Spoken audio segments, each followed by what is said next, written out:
नवयुग का निर्माण कराने, नवयुग का निर्माण कराने शिव ने जिनमें स्थान लिया, भारत की भूमि पर एक दिव्य पुरुष ने जन्म लिया, एक दिव्य पुरुष ने जन्म लिया, एक दिव्य पुरुष ने जन्म लिया, एक दिव्य पुरुष।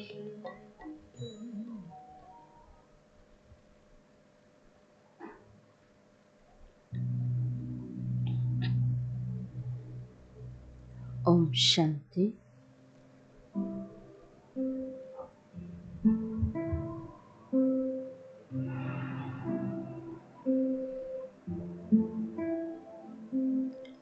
जैसे हम सभी अभी गीत सुन रहे थे, एक दिव्य पुरुष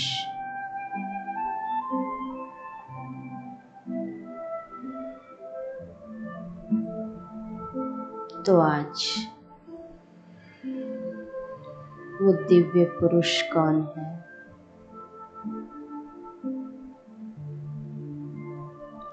और उनके जीवन में वो दिव्यता,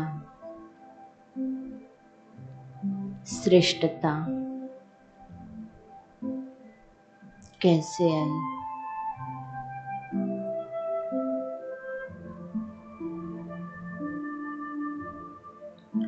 वो आत्मा भी इसी सृष्टि रंगमंच पर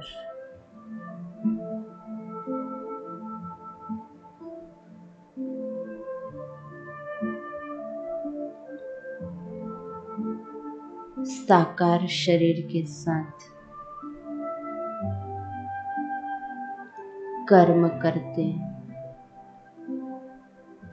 अपने कर्म में एक अलौकिकता,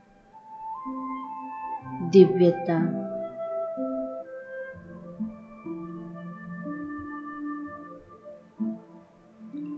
को जीवन में धारण किया।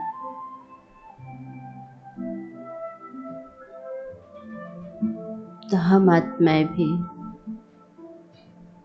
अपने जीवन में इस कर्म क्षेत्र पर कर्म करते, संबंध संपर्क में आते, वो दिव्यता, अलौकिकता ला सकते हैं।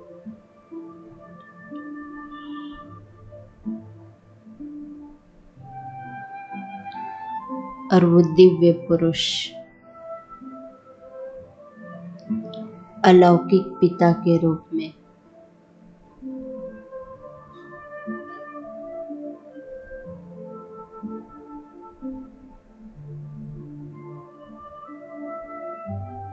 समय के साथ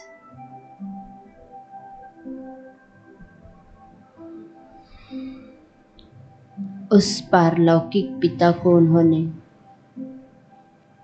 अपने जीवन में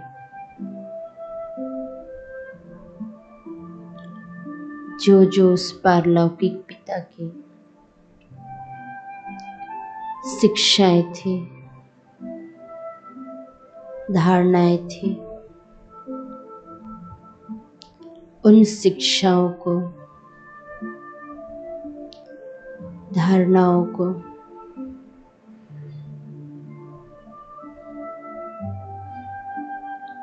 अपने जीवन में स्थान दिया।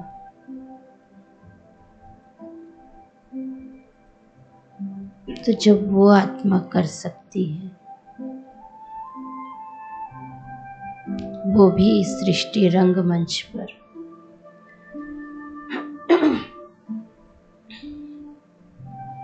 हम आत्माएं भी अपने जीवन को दिव्य गुणों से श्रृंगारित कर सकते हैं।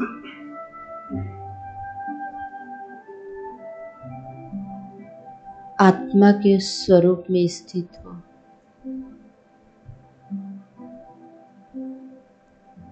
आत्म स्थिति सबसे श्रेष्ठ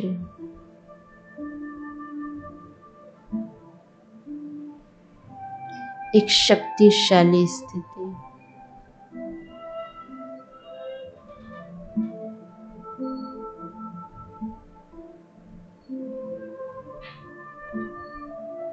मैं भी एक दिव्य ज्योति स्वरूप आत्मा हूँ, और जैसे मैं ज्योति स्वरूप आत्मा वैसे ही मुझ आत्मा का पिता, वो परम पिता परमात्मा ज्योति स्वरूप, और वो ज्योति भी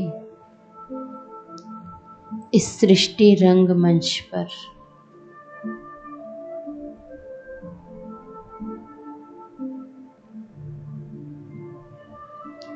पर काया प्रवेशु कर्म करती है।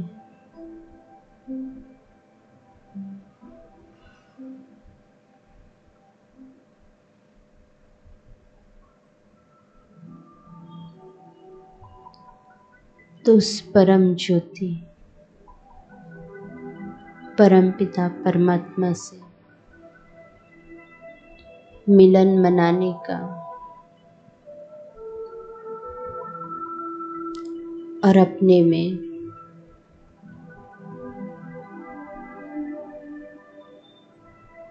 वो दिव्यता लाने का, अपनी आत्मा का श्रृंगार करने का यह सबसे श्रेष्ठ समय है।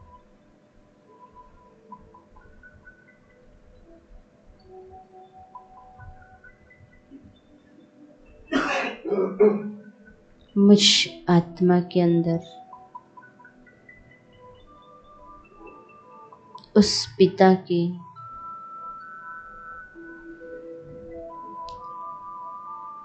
वो दिव्य किरणें आ रही है, और मैं आत्मा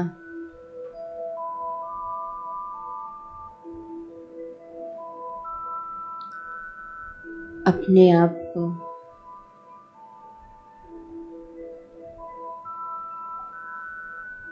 इस किरणों के माध्यम से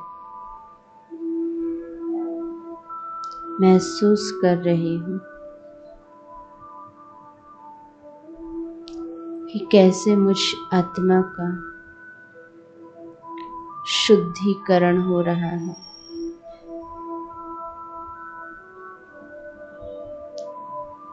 मैं आत्मा इस कर्म क्षेत्र पर कर्म करते स्व के स्वरूप को जो भूल गई थी, उस रूहानी पिता ने मुझे स्व की पहचान दी, मुझ आत्मा का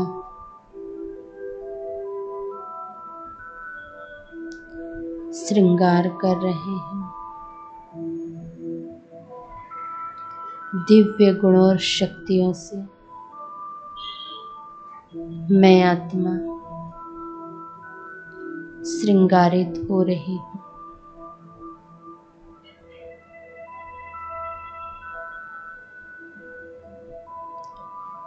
धीरे धीरे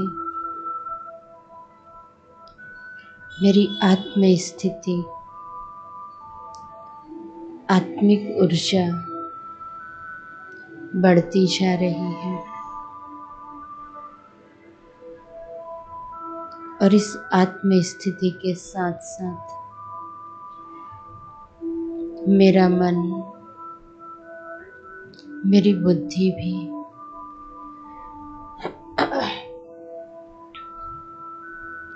ऊर्जा से भरपूर हो रही है। मैं ऊर्जावान आत्मा हूँ।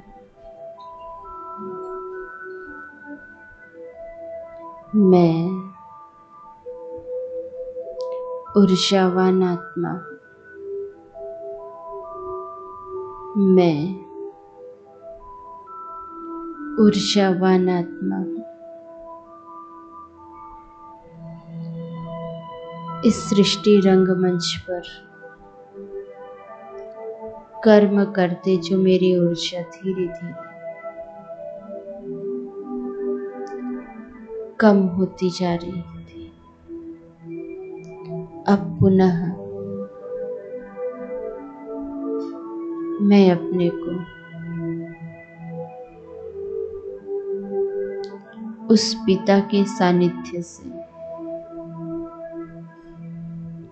उस पिता के संपर्क में आते हैं। मुझ आत्मा की ऊर्जा बढ़ती जा रही है, जैसे सूर्य की किरणें हीरे पर पड़ती हैं तो हीरे में स्वतः ही चमक आती है। ठीक उसी प्रकार वो परम पिता परमात्मा ज्ञान सूर्य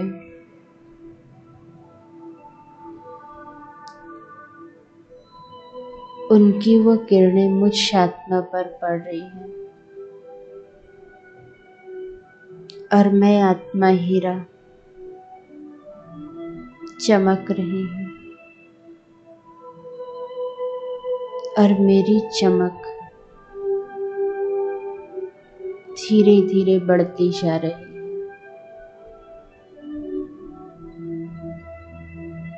और आत्मा के अंदर जो भी अवगुण कमी कमजोरी है वो जैसे खत्म होते जा रहे हैं, जैसे सूर्य में जलकर वो भस्म हो रही है, वैसे उस पिता परमात्मा की किरणों से मुझ आत्मा की बुराइयां जैसे खत्म हो चुकी है और मुझे महसूस हो रहा है मैं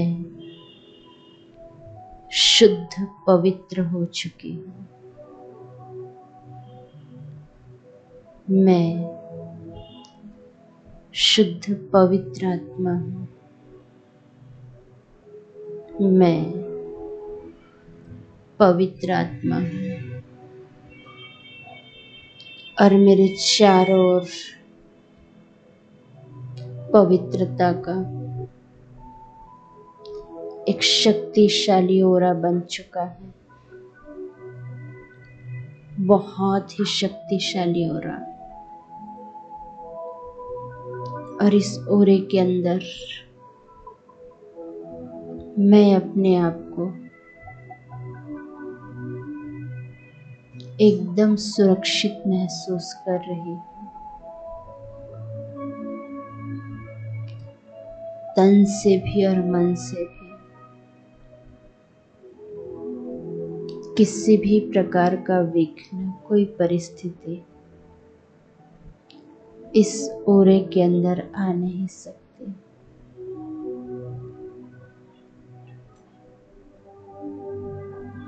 यह ओरा धीरे धीरे उस पिता की याद से और शक्तिशाली मजबूत होते जा रहा है।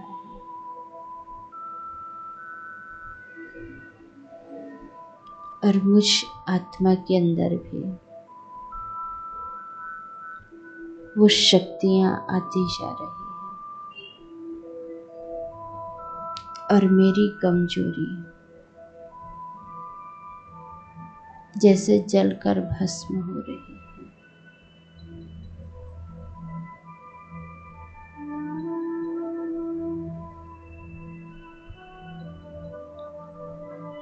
ओम शांति।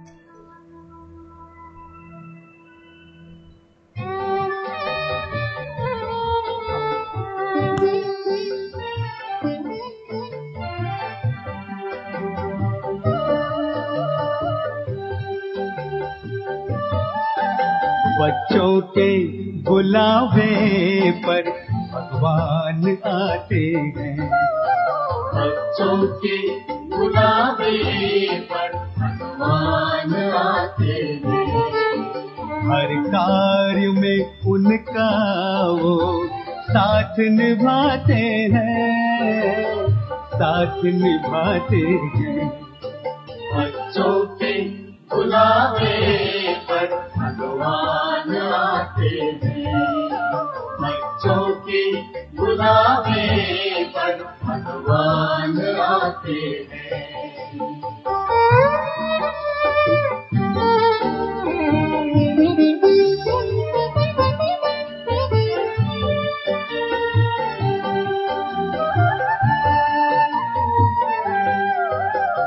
प्रभु मिलन के खेल निराले देखते हैं नसीबों वाले। प्रभु मिलन के खेल निराले देखते हैं नसीबों वाले। एक बूंद के प्यासों पर वो सागर लुटाते हैं, सागर लुटाते हैं। बच्चों के बुलावे पर भगवान आते हैं। बच्चों के बुलावे पर भगवान आते हैं।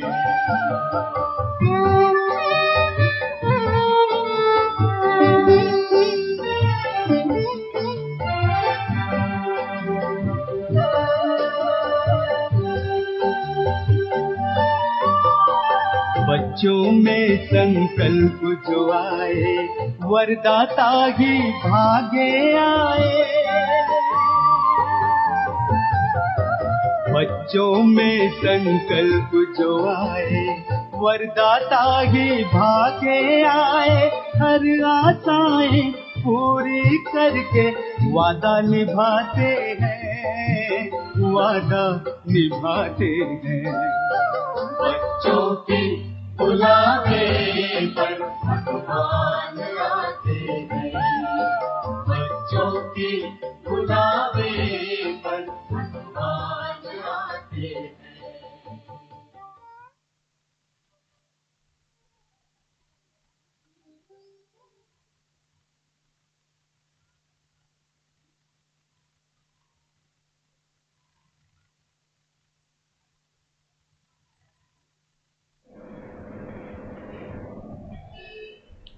ओम शांति। आप सभी कल सृष्टि चक्र के बारे में सुन रहे थे और कई बार इसका वर्णन शास्त्रों में भी अलग अलग रूपों में आता भी है। जब जन्माष्टमी का उत्सव आता है तो उस समय मैं जब पेपर पढ़ती हूँ तो उसमें देखती हूँ कि ये बात जरूर लिखी रहती है कि आज से 5000 वर्ष पहले परमात्मा ने गीता का ज्ञान दिया था। और वही ग्रह नक्षत्रों का संगम संयोग अभी भी दिखाई दे रहा है महाभारत का। तो जब कहते हैं कि घर घर में पुनः महाभारत छिड़ जाए, घर घर में, तब वो समय समझिएगा कि परमात्मा अवतरण की बेला है। तो वर्तमान समय तो देख रहे हैं, छोटी छोटी जमीन के टुकड़े के लिए आपस में कितना मतभेद, लड़ाई झगड़ा हो जाता है। मालूम है कि हम कुछ भी अपने साथ लेकर के नहीं जाएंगे, खाली हाथ आए हैं और खाली हाथ जाना है। फिर भी जीवन जीने के लिए धन की आवश्यकता है, मकान की आवश्यकता है, या कई बार हमारा अहंकार भी आड़े आ जाता है कि मेरा भी उतना ही हक है। तो वर्तमान परिदृश्य में यदि देखें तो हर के अंदर एक महाभारत चल रहा है। घर घर के महाभारत की बात छोड़ दो, हर के अंदर एक महाभारत चल रहा है। और इसीलिए आपको जो गहराई की बात बताई थी कि ये युद्ध भी तुम्हारा है और ये युद्ध का परिणाम भी तुम्हारा है। परमात्मा ने केवल पॉजिटिव थॉट दिए थे। श्रीमद् भगवद गीता परमात्मा का गाया हुआ एक मधुर गीत है और इसमें पूरे पॉजिटिव थॉट हैं। अगर उस थॉट को हम अपने जीवन के अंदर प्रैक्टिकल अप्लाई कर लेते हैं तो कलयुग के समय में जो सबके अंदर एक युद्ध चल रहा है उस पर हम विजय प्राप्त कर सकते हैं। आज हम आपको एक ऐसे मानव जीवन की कहानी सुनाने जा रहे हैं जो विचित्र है परंतु पूर्ण रीति से सत्य है। श्रीमद् भगवद गीता में ये वर्णन आता है कि जब परमात्मा का इस धरा पर अवतरण होता है तो उन्हें कोटों में कोई और कोई में भी कोई पहचान पाता है और साधारण तन में आए हुए परमात्मा को लोग गालियाँ देते हैं।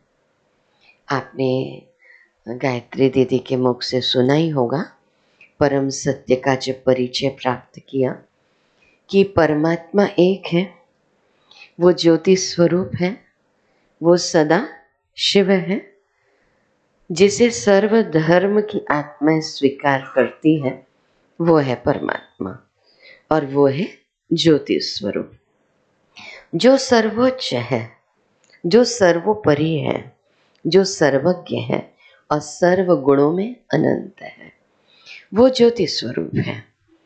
इसीलिए परमात्मा ने अर्जुन को भी अपने ज्योति स्वरूप का ही साक्षात्कार करवाया। लेकिन फिर अर्जुन उसको सह नहीं पाया और कहा आप अपने साधारण रूप में आ जाइए, मेरे दोस्त के रूप में, सारथी के रूप में जो रूप है आपका वो रूप मुझे बहुत प्यारा लगता है। लेकिन अर्जुन को भी ज्योति स्वरूप का ही साक्षात्कार हुआ था। इसलिए कल भी शाम की क्लास में हमने बताया था कि 140 देशों के 9000 सेंटर्स, यहाँ पर हम सभी बैठ करके एक ज्योति को ही याद करते हैं और इसीलिए वो प्रकंपन जो है फैलते हैं। मॉर्निंग में एक बहन हमसे आके मिली, बोली मैं सबसे ज़्यादा प्रभावित हुई कि वर्तमान में जो राष्ट्रपति हैं द्रौपदी मुर्मू, वो ब्रह्मा कुमारी से जुड़ी हुई हैं। तो मैंने उनकी पूरी लाइफ हिस्ट्री पढ़ी कि वो एकदम हाई डिप्रेशन में चली गई थी, पति की मृत्यु हुई, 2 बच्चों की मृत्यु हुई, लेकिन उसके बाद आज वो इतने ऊंचे ओहदे पर पहुंची। तो उनकी विल पावर जो बढ़ी वो ब्रह्मा कुमारी की पॉजिटिव थिंकिंग की क्लास के माध्यम से बढ़ी। और कई लोगों के अंदर एक प्रश्न उत्पन्न होता है कि हमने गुरु किया हुआ है पहले से, तो अगर हम ब्रह्मा कुमारी से जुड़ते हैं तो फिर ऐसा तो नहीं कि हमको पहले वाले गुरु श्राप दे दें या फिर हमारे मन में एक थोड़ी हलचल उत्पन्न होती है। तो हमने उनको कहा कि ब्रह्मा कुमारीज में केवल केवल केवल पॉजिटिव थॉट है। यहाँ कोई गुरुडम सिस्टम नहीं है, है ना। इनको भी आप गुरु के रूप में स्वीकार करते ही नहीं, हम ही लोग नहीं करते हैं, तो आपको क्यों कहेंगे कि इनको आप गुरु मान लीजिए। फिर आपने किसी गुरु को पकड़ा, माना देहधारी कोई तो पकड़ा है ना, तो हमने कहा जो आप कर रहे थे वो कबीर पंथ से जुड़े हुए, तो निश्चित रूप से मेरे जीवन में भी कबीर दास जी के दोहों का बहुत प्रभाव पड़ा, और शायद उसी खोज ने मुझे ब्रह्मा कुमारी तक पहुंचाया। जब हम सुनते भी थे कि पोथी पढ़ पढ़ जगमुआ पंडित भयानक होई, ढाई आखर प्रेम का पढ़े सो पंडित हुए, लगता था वाकई में ज्ञान बहुत हो भी जाए, लेकिन जीवन में प्रेम ही नहीं है तो क्या मूल्य है मेरे इस जीवन का। उन्होंने मुस्लिम लोगों को भी कहा, भाइयों को, कि काकर पाथर जोड़ के मस्जिद दिया बनाए, ताजड़ी मुल्ला बाग दे क्या बहरा हुआ खुदा है। हिंदुओं को भी कहा, मुस्लिम को भी कहा, लेकिन उनका इशारा ऐसी बात नहीं है कि परम शक्ति की ओर नहीं था, लेकिन उन्होंने कर्म योग का संदेश दिया है कि कर्म की श्रेष्ठता होनी चाहिए। और आप 7 दिन से जो सुन रहे हैं उसमें भी कर्म योग का ही संदेश है। और अगर आपने कोई गुरु किया हुआ भी है तो हम आपको गुरु छोड़ने को या गुरु का अपमान करने को कभी नहीं कहेंगे, क्योंकि हम सब खुद ही साधु संतों का भी क्या करते हैं, सम्मान करते हैं। आज हमारे ब्रह्मा कुमारीज में हर वर्ष 2 बार साधु संतों का सम्मेलन होता है, क्योंकि आज उनके अंदर भी जो पवित्रता की ताकत है, शक्ति है, इससे विश्व थमा हुआ है। नहीं तो लोगों को पवित्रता का महत्व ही नहीं पता होता कि पवित्रता क्या होती है। खुद हमारे व्यक्तिगत जीवन में हम 3 साल के ही थे तो स्वामी सत्यानंद सरस्वती जी, उनको गुरु किया, लेकिन गुरु छोड़ दिया ऐसी बात नहीं है। उनसे जो हमने शिक्षा ग्रहण की, आसन प्राणायाम की, भजन की, ध्यान की, उसी का प्रभाव था कि हम ब्रह्मा कुमारी तक भी आ गए। स्वामी रामदेव जी से विधिवत हमने प्राणायाम सीखा। शायद आप लोग देखते होंगे जब आप एंट्री लेते हैं तो मैं प्राणायाम करती रहती हूँ थोड़ा, क्योंकि मुझे मालूम है उससे भी शरीर हमारा स्वस्थ रहेगा। और चूंकि मैं महर्षि विद्या मंदिर में भी कार्यरत थी तो वहाँ का भी हमने ट्रांसेंडेंटल मेडिटेशन सीखा। लेकिन एक बात बहुत पावर में मैं कहना चाहूँगी कि ब्रह्मा कुमारीज हो, महर्षि महेश योगी जी की संस्था हो, रामदेव बाबा, स्वामी सत्यानंद सरस्वती, सभी जो है वो इंटरनेशनल लेवल पर कार्य कर रहे हैं, ब्रह्मा कुमारीज में। और यहाँ पर आकर के मेरी खोज पूरी हो गई। बहुत बड़ी बात मैं कह रही हूँ, खोज पूरी हो गई कि परम शक्ति परमात्मा कौन है। देखिए, गुरु अनेक होंगे, महान आत्माएं अनेक होंगे, पुण्य आत्माएं अनेक होंगे, देवात्माएं अनेक होंगे, पाप आत्माएं भी अनेक होंगी, लेकिन परमात्मा एक है। उस एक का परिचय हमें ब्रह्मा कुमारीज में आके मिला। तो आपके अंदर एक प्रश्न जरूर आएगा कि किसने दिया आपको भी वो परम सत्य का परिचय, किसने दिया। परमात्मा को कहा जाता है खुदा। वो खुद इस धरा पर आकर के अपना परिचय देते हैं। स्वयंभू, स्वयंभू, और किसी को स्वयंभू नहीं कहा, वो स्वयं आते हैं इस भूमि पर और अपना परिचय देते हैं पर काया प्रवेश करके। इसीलिए गीता में एक श्लोक है कि अवजानन्ति मां मूढ़ा मानुषी तनुमाश्रितम परम भावम अजानन्तो मम भूत महेश्वरम।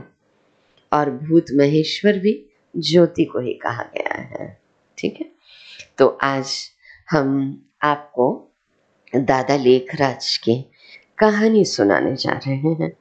कहानी वैसे अच्छी लगती ना, और बचपन से क्या बड़े भी हो जाए ना तो कहानी के माध्यम से कोई बात हमको जल्दी समझ में आती है। आप कहेंगे कि इनकी कहानी से हमारा क्या लेना देना। हुँ? लेकिन इनकी जीवन कहानी से समस्त मानव जाति का लेना देना है, क्योंकि इस संसार में 1936-37 के बीच में एक ऐसी घटना घटित हुई जो हमें संदेश के रूप में हर मानव तक पहुंचाना बहुत जरूरी लगा, क्योंकि परमात्मा ने हमें ये कार्य सौंपा। तो इनका पहले का नाम था दादा लेखराज, और बचपन में ही इनकी माँ की मृत्यु हो गई थी, और कुछ समय के पश्चात इनके पिता ने भी शरीर छोड़ दिया।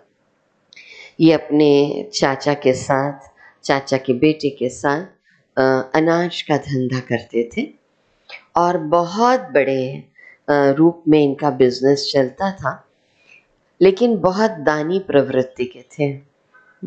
तो छोटे थे तो थोड़ा कोई गरीब आया तो उसको 2 मुट्ठी चावल ज़्यादा दे देना।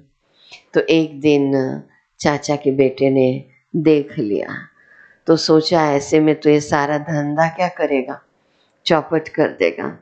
तो थोड़ी सी कहा सुनी हो गई। इसके बाद इन्होंने अपना अलग धंधा शुरू किया, हीरे जवाहरात का।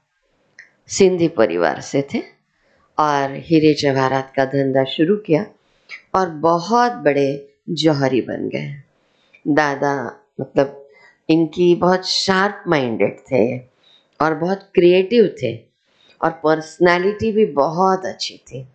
तो बहुत जल्दी इनका बिजनेस जो है वो रन किया, और राजा महाराजाओं से भी संपर्क था। तो राजा महाराजा इनकी पर्सनालिटी को देख के कहा करते थे कि लकी बाबू, भगवान से भूल हो गई, आपको बनाना था, हमको बना दिया। हाइट वगैरह भी बहुत अच्छी थी। फिर इन्होंने अपने जीवन काल में 1 नहीं, 2 नहीं, 3 नहीं, टोटल 12 गुरुओं से ज्ञान प्राप्त किया। खोज चल रही थी ईश्वर की कि आखिर ईश्वर है कौन, आखिर ईश्वर है कौन। और गुरुओं का बहुत सम्मान किया करते थे। शादीशुदा थे, पत्नी का नाम था यशोदा, और बाल बच्चे भी थे। सब बहुत अच्छा चल रहा था। कलकत्ता में, हैदराबाद में, मुंबई में, सब जगह इनका बिजनेस फैला हुआ था। और जब लगभग इनकी उम्र 60 वर्ष के करीब पहुंच रही थी, क्योंकि चूंकि भक्ति भावना वाले थे, पत्नी भी बहुत भक्ति भावना वाली थी, नियम था इनका कि बिना पूजा पाठ किए अन्न जल ग्रहण नहीं किया करते थे, इतना। और गीता का अध्ययन रोज किया करते थे। ये नियम बिल्कुल पक्का था। तो जब लगभग 60 वर्ष की उम्र हो रही थी, तब इनकी पत्नी ने कहा कि दादा, हम दोनों अब वानप्रस्थ ले लेते हैं और बच्चों को बिजनेस सौंप देते हैं। लेकिन थोड़ा धन कमाने का भी शौक था। जैसे एक साधारण फैमिली होती वैसी फैमिली थी उनकी, और बहुत अच्छे से घर का संचालन भी करते थे, पत्नी भी और ये भी। और कलकत्ता में भी जब बिजनेस था तो महारानी विक्टोरिया विदेश से आके इनके पास ही आकर के ज्वेलरी वगैरह खरीदती थी। व्यवहार भी बहुत अच्छा था। तो धन भी इधर कमा रहे थे, इधर भक्ति भी चल रही थी, दोनों चल रहा था। तो जब पत्नी ने कहा कि वानप्रस्थ ले लेते हैं, तो इन्होंने कहा थोड़ा और धन कमा लेने दो। लेकिन जैसे कहते हैं ना कि नर चाहत कुछ और है, प्रभु चाहत कुछ और है। तो इनको अपने जीवन के 3 साक्षात्कार हुए जिससे इनके जीवन में परिवर्तन आया। तो ये मुंबई गए हुए थे, वहां पर इनके गुरु आए हुए थे और गुरु का सत्संग चल रहा था। तो सत्संग के बाद ये बगीचे में ऐसी शांत अवस्था में बैठे हुए थे। तो इनको अचानक विष्णु चतुर्भुज का साक्षात्कार हुआ। जैसे ये स्वरूप देख रहे हैं, इसमें ये स्वरूप देख रहे हैं, तो विष्णु चतुर्भुज का साक्षात्कार। और जैसे विष्णु कह रहे हो कि अहम चतुर्भुजम तत्वम, अर्थात ये मैं विष्णु का स्वरूप, ये तुम्हारे भीतर ही है। किसी को ऐसा साक्षात्कार हो जाए तो कैसा लगे। तो ये भागे भागे अपने गुरु के पास गए और गुरु को साक्षात दंडवत प्रणाम किया और कहा कि आज आपकी कृपा से मुझे भगवान ने दर्शन दे दिए हैं। लेकिन गुरु के हाव भाव से लगा कि ये साक्षात्कार मैंने नहीं कराया तुमको। तो लगा वो कौन था, वो कौन था। लेकिन जैसे कोई शक्ति उनको खींच रही हो अपने तरफ। फिर ये कलकत्ता आ गए, वहां पर भी बिजनेस था। इनको वहां पर दूसरा साक्षात्कार हुआ। 1936 की बात चल रही है, ठीक है। 1876 उनका जन्म। तो उनको वो दूसरा साक्षात्कार हुआ विनाश का, भयंकर विनाश का। प्राकृतिक आपदाओं के द्वारा, एटॉमिक बम के द्वारा, गृह युद्ध के द्वारा, ये 3 चीजों के द्वारा इस दुनिया का भयंकर विनाश हो रहा है। आज कोरोना के समय में सभी सोचिए कितना घबराए हुए थे। कहते हैं हिरोशिमा नागासाकी में आज तक एक बम का असर कितना चल रहा है कि अभी तक बच्चे वहाँ पर अपंग पैदा होते हैं। एटमॉस्फेयर में वो चीज़ें हैं। आज वो दृश्य उन्हें दिखाई दिया जब हिरोशिमा नागासाकी में एटॉमिक वार नहीं हुआ था। तो वो दृश्य देख कर के इनकी आंखों से जैसे अश्रुधार बह निकली और इन्होंने कहा बस करो प्रभु, बस करो, अब ये दृश्य मैं और नहीं देख सकता। जैसे खून की नदियां बह रही हो। हम लोग एक की मौत नहीं देख पाते हैं, है ना। अब ये पूरी दुनिया का भयंकर विनाश वो देख नहीं पाए। जो कह सकते हैं कुरुक्षेत्र का मैदान पूरी दुनिया बनी हुई है। इसके बाद इनको अपने जीवन का तीसरा साक्षात्कार हुआ और वो था आने वाली नई सृष्टि का। जैसे कल दीदी ने बताया ही होगा कि कलयुग के बाद सतयुग जरूर आएगा। वर्तमान समय जो युग चल रहा है वो संगम की बेला चल रही है, संगम युग का समय चल रहा है। तो उनको ये साक्षात्कार हुआ नई दुनिया का कि जैसे एक एक सितारा उतर रहा है और बहुत सुंदर राजकुमार राजकुमारी बनता जा रहा है ना। हीरे जवाहरात के, है ना, मना महल, स्वर्ण महल। आप गाते तो है ही ना, जहाँ डाल डाल पर सोने की चिड़िया करती थी बसेरा, वो भारत देश है मेरा। इसको कल्पना मत समझिए। भारत देश महान देश है। भारत देश परमात्मा का बर्थ प्लेस है। भारत देश देवताओं की भूमि है। आज आप लोग पढ़ते ही होंगे हिस्ट्री में कि मोहम्मद गजनवी ने हमारे भारत देश में कितनी बार आक्रमण किया और, है ना, ऊंट में भर भर के हमारे यहाँ का सोना चांदी हीरे सब लेकर के गए। तो निश्चित रूप से था यहाँ पर ऐसा। तो ऐसी नई सृष्टि का साक्षात्कार इनको हुआ और ऐसे एक आकाशवाणी की तरह आवाज आई कि दादा ऐसे नई सृष्टि की स्थापना तुम्हें करनी है। आज हम इस बात को जरूर कहते हैं कि एक मकान बनाने में भी कितनी मेहनत लगती है ना। नई दुनिया की स्थापना क्या ऐसी बन जाएगी नई दुनिया? एक छोटा सा बगीचा भी डेवलप करना है तो उसके लिए भी मेहनत लगती है। तो नई दुनिया की स्थापना के लिए नए संस्कार चाहिए ना, दैवी संस्कार चाहिए ना, देवत्व के गुण चाहिए ना। ऐसा थोड़ी कि बस परमात्मा ने ऐसी नई दुनिया बना दी। डॉक्टर, वकील, इंजीनियर बनने में भी मेहनत है। उसी प्रकार देवत्व के गुणों को धारण करने में भी क्या लगती है? मेहनत लगती ना। आज हम सोचते हैं क्रोध मुक्त हो गए, पक्का आज मैं गुस्सा नहीं करूँगी, नहीं करूँगा। और फिर कल घर जाते हैं, ऑफिस में जाते हैं, फिर किसी बात को लेकर के क्रोध आ जाता है। फिर आते हैं यहाँ पर, लगता है नहीं नहीं आज ये बात चली, आज तो पक्का मेरे मुख से कुछ भी नहीं निकलेगा, लेकिन फिर निकल जाता है ना। तो प्रेम के गुण को भी धारण करने में मेहनत तो लग रही है ना। तो आज 86 वर्ष हो गए, परमात्मा का ये यज्ञ कार्य चल रहा है, लेकिन ये शुरुआत इस प्रकार से हुई थी। तो जब ये 3 साक्षात्कार इनको हुए तो इनको लगा कि अब मुझे बिजनेस छोड़ करके आध्यात्म की तरफ जाना है। तो इन्होंने अपने पार्टनर को कहा कि पार्टनर, जो भी हिसाब किताब थोड़ा बन रहा है वो तुम खुद बना दो, मुझे नहीं देखना है, लेकिन अब प्रभु का बुलावा आ गया है, मुझे भक्ति करनी है। तो पार्टनर ने कहा कि लकी बाबू, कुछ भूल हो गई क्या मुझसे? तो कहा भूल नहीं हुई, लेकिन बस अब 60 वर्ष के करीब पहुंच रहा हूँ, अब वानप्रस्थ की ओर चलना है, ऐसा इन्होंने कहा।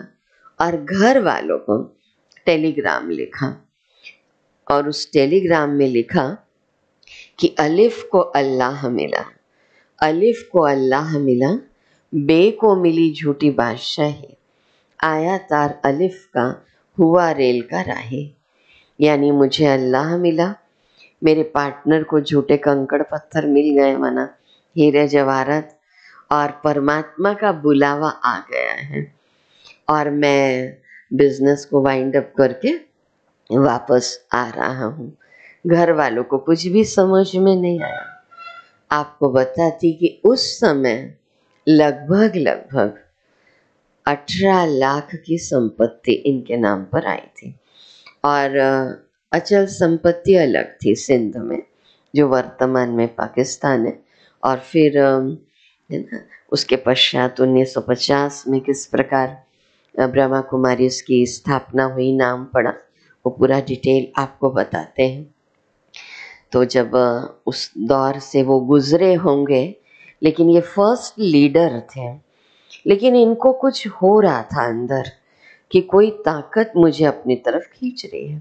बहुत अच्छा गृहस्थ जीवन चल रहा था, कोई गृहस्थ में कमी नहीं थी। इसीलिए हम हमेशा भाई बहनों को ये बात कहते हैं कि गृहस्थ को छोड़ने की जरूरत नहीं है। ब्रह्मा कुमारी इसमें आप आते हो क्योंकि ये प्रैक्टिकल उदाहरण है। कई लोग कहते हैं दीदी आप लोग तो ठीक है सेवा केंद्र पर रहते हो, हम लोग तो गृहस्थी को संभालते हैं। तो गृहस्थी में ये संभव नहीं है, बल्कि मैं तो आप लोगों का त्याग ज़्यादा समझती हूँ। गृहस्थ को संभालना बहुत बड़ी बात है, बहुत बड़ी बात है। हम लोग तो समर्पित हुए, हमको बड़ा मज़ा आ रहा है इस लाइफ में। कोई कहता है वाइट ड्रेस आप लोग पहनते हैं, बड़ा मज़ा है, झंझट नहीं है कि आज कौन सा सलवार कुर्ता पहनूं, कौन सी साड़ी पहनूं, वाइट ही पहनना है तो और आनंद है। आप लोगों को कितना निभाना पड़ता, लेकिन भाई बहन कहते हैं आप लोगों का त्याग बहुत बड़ा है। लेकिन सोचिए, भाग्य के आगे त्याग कुछ नहीं लगता। इतना ऊंचा भाग्य है कि आज हम बहनों ने जिस उम्र में लोग जिसे कह रहे हैं त्याग, हमको हमारा साजन ही इतना ऊंचा मिला ना, ज्योति परमात्मा, तो उसके पीछे त्याग करना क्या हो गया, सरल। लेकिन आपकी गृहस्थी है, कोई स्टूडेंट है, किसी की गृहस्थी है, तो गृहस्थ में रहते आप अपने जीवन को ऐसा दिव्य बना सकते हो। ना पढ़ाई छोड़ने की ज़रूरत है, मैंने फर्स्ट डे बताया था कि पढ़ाई में भी ज़रूरी है माइंड का कंसंट्रेशन। ये मेरे अंदर बढ़ा था, इससे स्टूडेंट्स को उस तरीके से सुनाते हैं।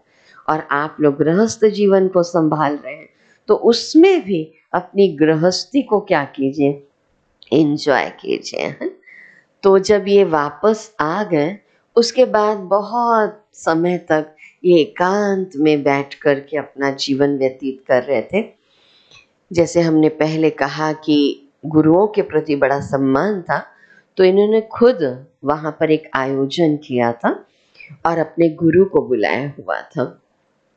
तो ये गुरु का सम्मान इतना करते थे कि सभा से 20 से उठ कर के कभी नहीं जाते थे, इतना रिस्पेक्ट। और अगर मान लीजिए आम का सीजन नहीं होता था, तो गुरु के लिए मुंबई से हापुस आम मंगाए जाते, इतना सम्मान। गुरु के रूम की सफाई करना, वॉशरूम की सफाई करना, सब ये खुद किया करते थे। जबकि इतने बड़े जौहरी बन चुके थे, लेकिन हाथ से खुद किया करते थे। तो सत्संग चल रहा था गुरु का, और सत्संग के बीच में से इनको जैसे एक महसूसता हुई कि मुझे कोई खींच रहा है अपनी तरफ, और ये उठ गए। 60 वर्ष के करीब तो हो ही रहे थे। तो इनकी पत्नी को लगा कि शायद दादा का स्वास्थ्य ठीक नहीं है, वो भी उठी। जैसी वो उठी तो देखा उनकी बहू भी उठ गई है, तो वो बैठ गई। तो बहू अनुभव सुनाती हैं, माना हमने सुना था पूरा, कि वो दादा के पीछे पीछे गई। तो एक छोटा सा कमरा बना हुआ था, उस कमरे में दादा बैठे हुए थे। जैसी उनके बहू ने एंट्री ली तो उनको दादा लेखराज के जगह श्री कृष्ण के बाल स्वरूप का साक्षात्कार हुआ। विक्रम भाई देखो, दादा लेखराज दिख रहे हैं और वहीं पर श्री कृष्ण का स्वरूप दिखाई दे रहा है, और उनकी बहू भी वहीं पर बैठ गई। तो वही समय था, वही क्षण था जब दादा लेखराज को ऐसा लगा कि शरीर यहीं पर है, लेकिन मैं मन और बुद्धि के द्वारा एक लाल प्रकाश के क्षेत्र में चला गया।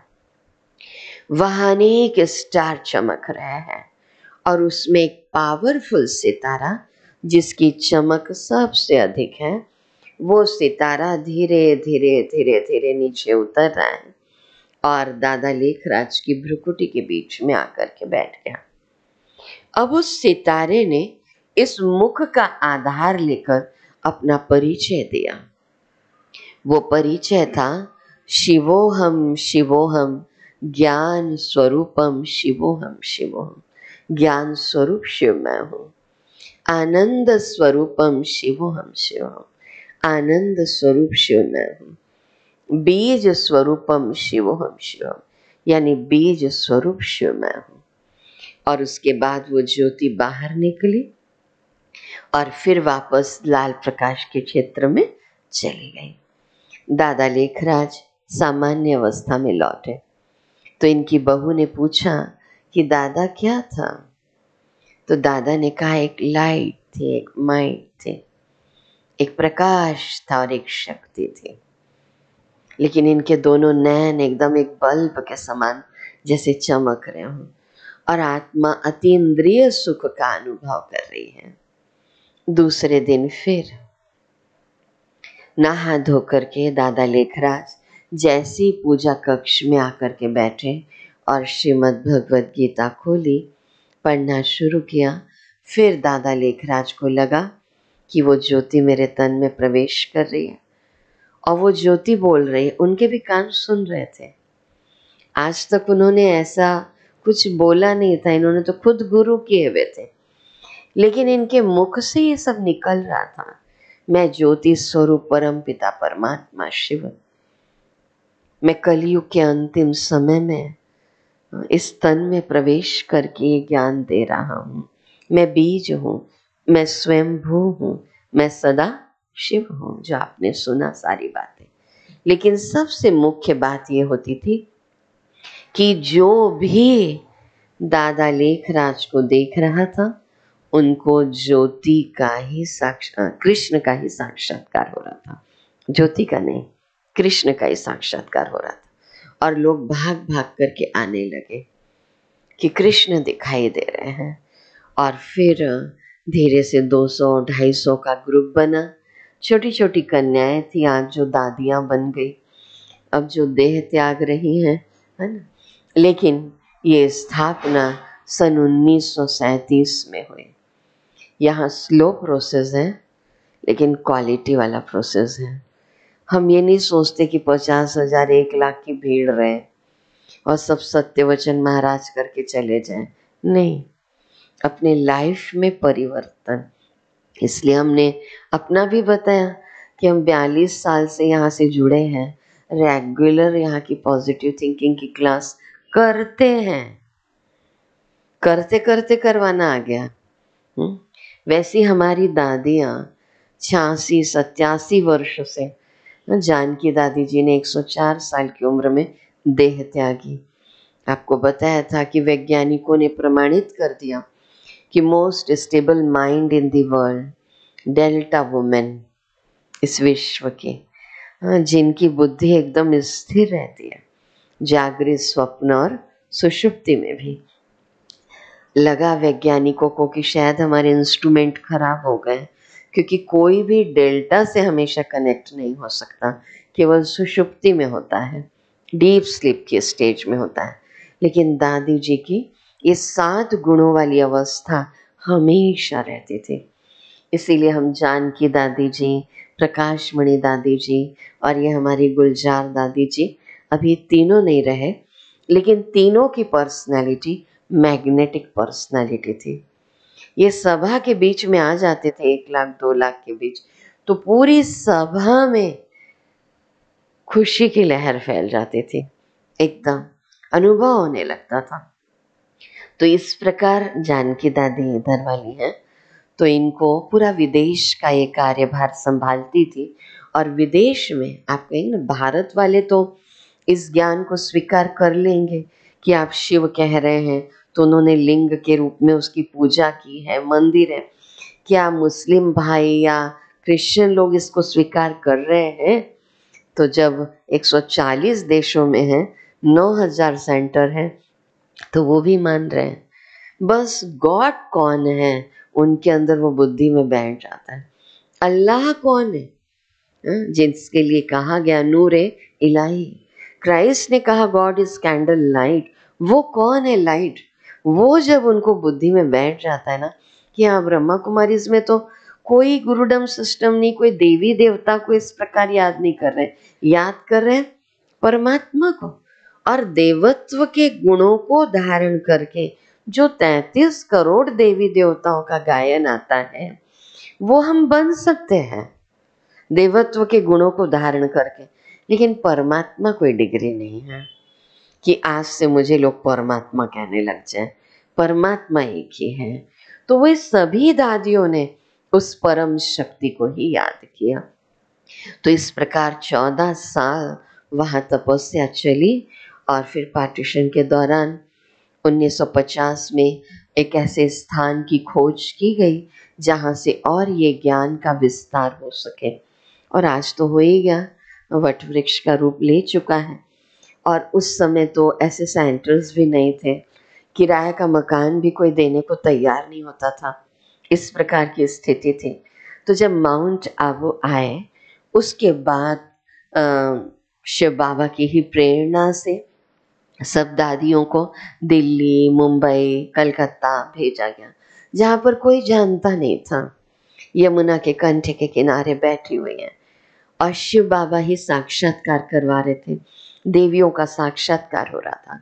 धर्मशाला में शुरुआत हुई, फिर 1950-51 के बीच में दिल्ली कमला नगर में हमारा सबसे पहला सेवा केंद्र खुला और नाम पड़ा प्रजापिता ब्रह्मा कुमारी ईश्वरीय विश्वविद्यालय।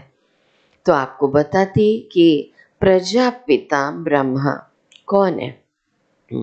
आज आप देखेंगे कि सभी देवी देवताओं की, श्री कृष्ण की, श्री राम की मंदिर बनाकर बड़ी विधिवत पूजा करते हैं, लेकिन ब्रह्मा के ऐसे मंदिर नहीं हैं। अजमेर पुष्कर में एक मंदिर है, वो भी बहुत साधारण सा। तो ब्रह्मा माना पिताश्री, ब्रह्मा माना जो इस सृष्टि में रंगमंच में स्थापना का कार्य करते हैं। तो परमपिता परमात्मा शिव निराकार है, ज्योति स्वरूप है। वो एक साधारण मानव तन का आधार लेते हैं और उस तन का नाम रखते हैं प्रजापिता ब्रह्मा। और उनके मुख से ये ज्ञान का विस्तार जो है वो होता है। इसकी गहराई बहुत है, एडवांस कोर्स में ही होगी ये, बहुत जल्दी इतना संभव नहीं हो सकता है। तो ब्रह्मा कुमारी, कोई कहेंगे कि यहाँ पर केवल बहनें ही आती हैं क्या? नहीं, ब्रह्मा कुमार भी है, ब्रह्मा कुमारी है। जब आप कहते हैं ब्रह्मा सृष्टि का रचयिता है, तो उसकी संतान क्या कहलाएंगे? ब्रह्मा कुमार और ब्रह्मा कुमारी। लेकिन ये बात है कि 9000 सेंटर का संचालन करने वाली विशेष कुमारी बहनें ही हैं। ये टोटल लेडीज मैनेज ऑर्गेनाइजेशन है। भाई हमारे कार्यों में सहयोगी हैं। आप भाइयों को भी देखते होंगे, श्वेत वस्त्रधारी, हम बहनें भी हैं, लेकिन भाई लोग बुरा मत मानना भगवान ने बहनों को आगे कर दिया। वंदे मातरम, ताली बजा दो इनके लिए भी, है ना। वंदे मातरम, तो वो ज्ञान का, है ना, प्रचार प्रसार, परमात्मा का सत्य ज्ञान दे रही हैं गंगाएं बन करके। इसलिए आप देखेंगे कि भारत में जितने भी नदियों के नाम हैं वो बहनों के नाम पर हैं। गंगा मैया, यमुना मैया, सरस्वती मैया, कावेरी मैया, भाई के नाम पर ब्रह्मपुत्र है एक है। पुष्पों के भी नाम ज्यादातर बहनों के नाम पर। गाय को भी गौ माता कहा जाता है, गौ पितानी। भारत को भी भारत माता कहा जाता है, भारत पितानी। वंदे मातरम कहा जाता है, वंदे पितरम ने। आज देखो धन कमाने के लिए भी पुरुष जाता है, लेकिन धन मांगता है माँ लक्ष्मी से, है ना। विद्या के क्षेत्र में भी पुरुष वर्ग अग्रणी, लेकिन विद्या की देवी कहा जाता है माँ सरस्वती को, है ना। तो कभी न कभी माताओं बहनों ने ऐसा कर्तव्य किया है जिनका गायन आज तक चला आ रहा है। चाहे दुर्गा, चाहे काली, चाहे लक्ष्मी, चाहे सरस्वती की पूजा ऐसे की जाती है। तो अभी तक कहा गया कि नारी नरक का द्वार है, लेकिन भगवान ने कहा नारी स्वर्ग का द्वार है ना। तो बहनों को आगे रख दिया। वैसे भी देखो, हमारे एक भाई है ना, बहुत हंसी में कहते थे कि ये बहनें ना चुगली निंदा सब बहुत ज़्यादा करती, भाई लोग कम करते हैं, तो इनको कोई काम सौंप दो ना अच्छा, तो ये चुगली निंदा से बच जाएंगे। तो भगवान ने हम लोग को ज्ञान दान देने का काम सौंप दिया, हम लोग को फुर्सत ही नहीं मिलती कि किसी की चुगली निंदा बुराई, है ना, करते रहे। तो नाम पड़ गया ब्रह्मा कुमारी, ईश्वरीय, क्योंकि स्वयं ईश्वर ने स्थापना की है, इसीलिए किसी मनुष्य का या किसी साधु संत का नाम नहीं है। विश्व पूरे विश्व में है, और विद्यालय, यहाँ पर नियमित रूप से आध्यात्मिक पढ़ाई होती है। और जिसको वहाँ पर चल रही ना वो क्लास, रेगुलर स्टूडेंट्स हैं वहाँ वाले, तो उसको हम लोग मुरली कहते हैं। वो भी आपको आगे सुनाएंगे कि वाकई में वो मुरली कोई ऐसी काठ वाली नहीं है, लेकिन ज्ञान की गहराई, पॉजिटिव थॉट है। इस प्रकार ये कार्य चल रहा था। और 1969 में ब्रह्मा बाबा ने देह त्यागी। और आज भी कोई कहते हैं ना कि संस्था का मुख्य लीडर यदि चला जाए तो संस्था का डाउनफॉल होने लगता है, लेकिन यहाँ पर ऐसा था ही नहीं कि गद्दी किसको सौंपना है, गद्दी सिस्टम ही नहीं है। तो ये कार्य बहुत अच्छे से चल रहा है, क्योंकि परम पिता परमात्मा का कार्य है। तो 18 जनवरी को देह त्यागी, इनको ही हम प्यार से पिता श्री ब्रह्मा बाबा कहते हैं। तो वो लास्ट डे था, शाम के समय में दादी प्रकाश मणि जी पहुंचे हुए थे मुंबई से वहाँ पर, और बाबा ने उनको कहा, अब इनको भी हम बाबा कह रहे हैं, लेकिन याद कर रहे हैं शिव बाबा को ब्रह्मा के थ्रू। तो दादी जी ने भी 2007 में देह त्याग दी, लेकिन वो दिन था 18 जनवरी 1969 का कि ब्रह्मा बाबा का स्वास्थ्य ठीक नहीं था, और शिव बाबा ने उस दिन मॉर्निंग के समय में ब्रह्मा बाबा के तन में प्रवेश नहीं किया था। इसको हम यज्ञ भी कहते हैं। यज्ञ इतिहास का वो सबसे पहला दिन था जो शिव बाबा की प्रवेशता नहीं हुई थी, लेकिन शाम के समय में हुई। वहाँ मेडिटेशन हॉल बना हुआ है, तो बाबा ने दादी को कहा कि ये सब बच्चों को बोलो हॉल में इकट्ठा होंगे, और बाबा गए और शिव बाबा की प्रवेशता हुई, और बाबा ने अंतिम 3 महावाक्य उच्चारित किए, निराकारी, निरअहंकारी, निर्विकारी, और फिर कहा अच्छा बच्चों विदा। ये नहीं मालूम था कि आज देह छूटने वाला है। और जैसे ब्रह्मा बाबा ने पूरी शक्तियाँ अपनी दादी जी को क्या कर दी, विल कर दी, तो आज भी संस्था की कहूँ या परिवार की कहूँ, गतिविधियाँ इतनी तीव्रता के साथ चल रही हैं, क्योंकि जैसे आप यहाँ पर बैठे हुए हैं, मैं आपको कहूँ कि अभी आप घर जाएं, तो आपको 10 मिनट, दूर से आए हैं तो 15 मिनट, पास में है तो 5 मिनट, 2 मिनट लगेगा ही लगेगा। लेकिन मैं आपको कहूँ कि आप मन और बुद्धि के द्वारा अपने घर पहुंच जाओ तो 1 सेकंड में पहुंच जाएंगे, है ना? वैसे ही सूक्ष्म शरीर, सूक्ष्म काया भी कार्य करती है। तो ब्रह्मा बाबा यानी दादा लेखराज संपूर्ण बन गए, और इनके संपूर्ण बनने के बाद संस्था की गतिविधियां और भी अधिक तीव्रता से आगे बढ़ी। स्वयं दादा लेखराज ने बहुत पुरुषार्थ किया कि मैं शरीर नहीं हूँ, मैं आत्मा हूँ। यशोदा भी आत्मा है, नारायण इनका बेटा था, ये भी आत्मा है, किशन इनका बेटा था, ये भी आत्मा है। और आत्मा का पाठ बहुत गहराई में पक्का हो गया, और ये भी निरंतर शिव बाबा को याद करने लगे।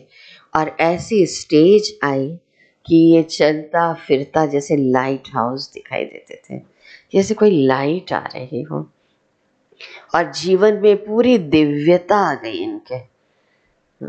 माना गुस्से का तो नाम निशान नहीं, सबके प्रति प्रेम का भाव, विश्व बंधुत्व की भावना, नम्रता का गुण, सरलता का गुण, गंभीरता का गुण। लेकिन जो छोटी छोटी बातों में पहले समय देते थे, उसके बाद छोटी छोटी बातों में समय देना बंद किया और अपनी एक तपस्या में ये लग गए। तो माउंट आबू में ही शांति स्तंभ बना हुआ है, तो अंतिम संस्कार उनका वही पांडव भवन, जो हम कहते, गवर्नमेंट से परमिशन लेकर के वहीं पर किया। लेकिन वहाँ के प्रकंपन बहुत पावरफुल है। स्वयं वैज्ञानिकों ने आकर के वहाँ पर देखा तो सबसे ज़्यादा माउंट आबू में जहाँ के प्रकंपन पावरफुल है धरती के भी, वो है शांति स्तंभ। वहाँ बैठते साथ ही आत्मा को एक शांति का अनुभव होने लगता है। तो आज चूँकि मैंने ये कहानी, जीवन कहानी इसीलिए सुनाई क्योंकि आप ये न कहे कि अरे हमको अगर पता होता कि शिव बाबा का कर्तव्य इस प्रकार चल रहा है तो हम छोड़ते थोड़ी। आप एक बार बता तो देना था, क्योंकि 7 दिन के कोर्स के बाद KG1 की क्लास शुरू होती है। कई लोग अपने माइंड में डाल के रखते हैं कि 7 ही दिन जाना है, तो इसलिए मैंने ये जीवन कहानी सुना दी। और कल से आपका ही ग्रुप है, कम लोगों का ही है, तो एडवांस कोर्स जो है वो शुरू हो जाएगा, जिसमें कई बातें जो बची हुई हैं उसको हम लोग कंप्लीट करेंगे। उनमें क्या क्या बातें हैं ये भी आपको बहुत अच्छे से स्पष्ट करेंगे कि परमात्मा सर्वज्ञ है, सर्वशक्तिवान है, परम धाम के रहने वाले हैं। थोड़ा सा शॉर्ट में दीदी ने ले भी लिया होगा आपका कि सबके अंदर परमात्मा विराजित नहीं है, आत्मा है। अगर हम सब में परमात्मा होता तो हमको दुख नहीं होता, शांति नहीं होती, तनाव नहीं होता। ठीक है, गॉड इज वन, इस बात को आप पक्का कर लीजिए। लेकिन जिस प्रकार बिल्ली का बच्चा बिल्ली जैसा रहता है ना, गधे का बच्चा गधे जैसा रहता है ना, हाथी का बच्चा हाथी जैसा रहता, मनुष्य का बच्चा मनुष्य जैसा, परमात्मा का बच्चा परमात्मा ही जैसा, तो वो भी ज्योति स्वरूप है और हम भी ज्योति स्वरूप है। परमात्मा भी आंखों से दिखाई नहीं देता, आत्मा भी आंखों से दिखाई नहीं देती। तो कौन सी गहराई वाली बात है कि हमें कैसे परम धाम में भी भगवान को याद करना है, यहाँ पर बैठकर अपने साथ में भी परमात्मा को हम याद कर सकते हैं। एडवांस कोर्स में आपको पूरे मनुष्य के 84 जन्मों की अद्भुत कहानी सुनाई जाएगी कि आखिर 84 का आंकड़ा क्या, मैं हिंट दे रही हूँ क्या क्या सुनाया जाएगा जो छूटा हुआ है। तो 84 लाख योनियों का वर्णन आता है आंकड़ा 84 का ही, लेकिन वो 84 लाख क्या है। देख हे मनुष्य, तू अपने 84 जन्मों की कहानी को देख। एक बहुत खुशी की बात जो परमात्मा ने स्वयं बताई है कि मनुष्य का जन्म मनुष्य योनि में ही होता है, क्योंकि जैसा बीज है वैसा फल है। इसको भी बहुत अच्छे से स्पष्ट करके आपको सुनाया जाएगा। और मेडिटेशन की और गहराई क्या है, वो मुरली क्या है, और मुरली रोज सुनना क्यों जरूरी है। थोड़ा सा अष्ट शक्तियों को भी हम लोगों ने बहुत शॉर्ट में लिया था आप लोगों के आगे।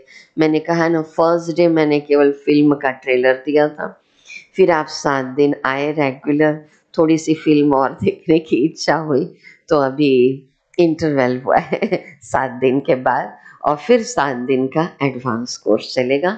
समय यही रहेगा, ठीक है ना, सबके लिए 7 से 8 बजे का। और विशेष गुरुवार को हमारे यहाँ भोग लगता है, तो चूँकि शाम को लगाते हैं, यहाँ पर हमारा टिकरापारा सेंटर भी है, वहाँ पर हम लोग मॉर्निंग में, वो हमारा मुख्य सेवा केंद्र है टिकरापारा का, जहाँ का संचालन हम लोग मिलजुल करके बहनें करती हैं। तो वो टिकरापारा सेंटर, वहाँ से हमारे 10 गांव में भी संचालित हो रहा है। मस्तूरी है, नरियारा है ना, बलौदा है, और अकलतरी है, पोड़ी दलहा, मंदवा, सब टिकरापारा सेवा केंद्र से संचालन कर रहे हैं। तो जगह जगह गांव गांव में भी हम परमात्मा का संदेश दें। तो मेरे दिल की इच्छा है आपके दीदी की कि आपका नर्सरी का कोर्स हुआ है ना, तो KG1 का मत छोड़ना, है ना। तो मुझे बहुत बहुत बहुत खुशी होगी। तो गुरुवार को भोग लगा, शाम को लगा यहाँ पर, तो आज आप लोगों को बाबा के घर का भोग भी देंगे, है ना, जो हम लोग सब मिल करके एक साथ राजकिशोर नगर सेंटर पर शाम को लगाते हैं। ठीक, तो अभी हम 2 मिनट उस परम शक्ति परमात्मा को याद करते हैं। बाबा, आज मुझे एक विचित्र किंतु सत्य जीवन कहानी को सुनने का अवसर मिला कि आप कलयुग के अंतिम समय में पुरुषोत्तम संगम युग पर आकर के हम आत्माओं के जीवन को दिव्य बनाते हैं और नई सृष्टि की स्थापना का दिव्य कर्तव्य करते हैं और करवाते भी हैं। महसूस कीजिए परम धाम, जहां सुनहरा लाल प्रकाश फैला हुआ है। इस लाल प्रकाश में वो परम ज्योति परमात्मा शिव बाबा चमक रहे हैं। उनसे शांति की किरणें उतर उतर कर मुझ आत्मा पर पड़ रही है।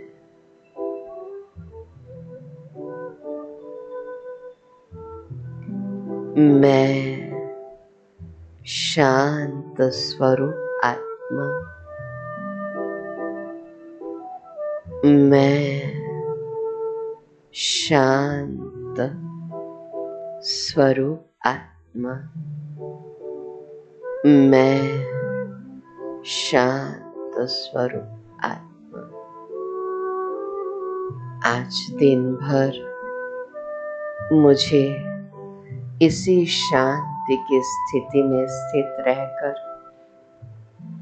अपने जीवन को दिव्य बनाना है और भगवान स्वयं मेरे साथ है।